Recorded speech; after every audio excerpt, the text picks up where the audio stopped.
So here we have the Volkswagen Golf on a 16 plate. I'm going to start off by showing you around the outside of the car, and then we'll hop in and run through some controls on the inside. From the outside though, you can see it's a 5-door car with alloy wheels. We're going to start off inside the boot space first. As we approach the back of the car, you can see we have reversing sensors, plenty of boot space along with that 60-40 split folding rear seat should you wish to increase this space even further again. Okay, so we're just going to work our way back around to the front of the car, and then we'll hop in, and as I mentioned, we'll run through some controls from there. And now that we've done a full circle of it though, you can see it's in excellent condition the whole way round. Just briefly before we climb in, I think it's well worth seeing the interior from this exterior point of view. There's plenty to run through on the dashboard, so let's hop in and we'll do that now. Okay, now that we're inside the car, we're going to start with the dials. On the left-hand side, first of all, we have the rev counter and coolant temperature gauge. On the right-hand side, the speedometer and fuel gauge. In the centre, you can see the total miles of the car. They are 55,930. You can change information that's displayed in this section using buttons on the steering wheel. We've got an assist systems menu, navigation, audio, telephone, vehicle status, and back around to where we started with the driving data menu. And the buttons I was using are just here.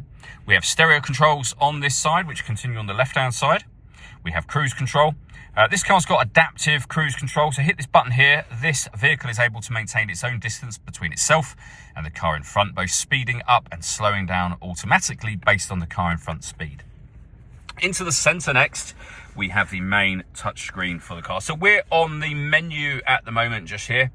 So you can use this dial or the touchscreen, as you can see, or you can use the physical buttons down each side. So for example, with the radio, we have DAB, FM and AM available. If you want to listen to your own music, you can do so under the media heading. And there's a number of ways you can do that. And they include Bluetooth audio.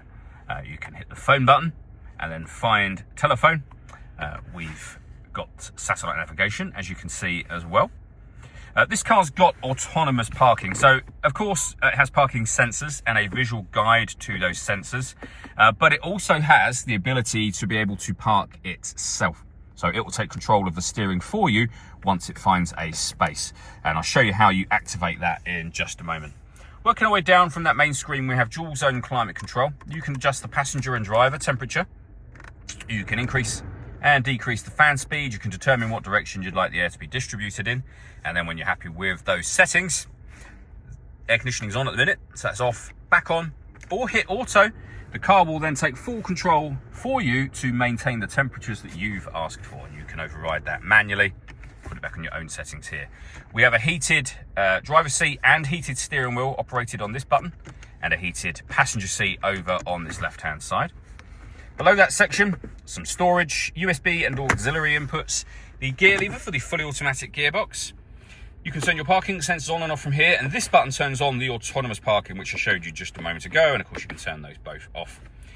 We can turn off the stop and start. This car is designed to cut out when it's stationary in traffic, which in turn will save you fuel. That system is off when that light shows. You can always change the driving setup of the car as well.